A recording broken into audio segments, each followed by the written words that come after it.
તો જો આપણે તો નદીમાં ફસાઈ રહ્યા. હા સર, રૂપેણ નદી.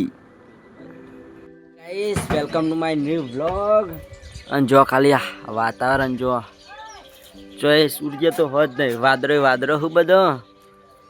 અને રાતનું વાજોડું આવે ગાઈસ, તમે તો રાતે પરારને બરાર મેક્યું, ઘઉં ઘરમાં મેકી દીધા, બધું જબરજસ્ત થયું.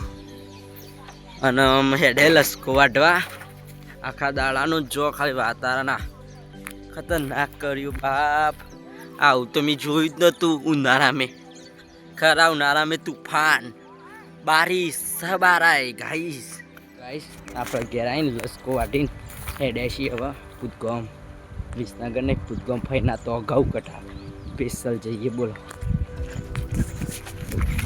જો ગાઈસ, આપણે ફઈના ગામમાં આવી જાય પૂતગોમમાં.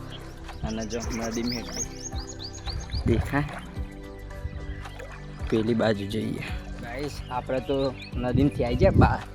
અરે જો રૂપેણ નદી.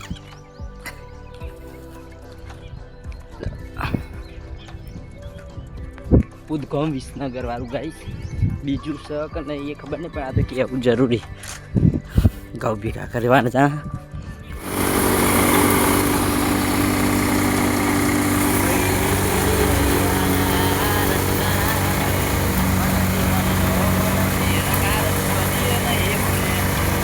ચોકણ આપણે એક ઢગલો કાઢી દીધો અને બીજો ઢગલા આવી ગયા. વાહ મારા કુલદીપજી વાહ. તો ગાઈસ, આપણે ઘઉં કઢીને ફેંકી ઘેર. અને આયરા રોહિતભાઈ જો ચાર્યો ઉપર હેડે ઘેર. અને થોડો વરસાદ પડવા માંડ્યો અને ઘઉં એ લઈ લીધા. પરાર તો પલર છે, ચિંતા નહીં. ઘઉં લઈ લીધા એટલે બહુ થઈ.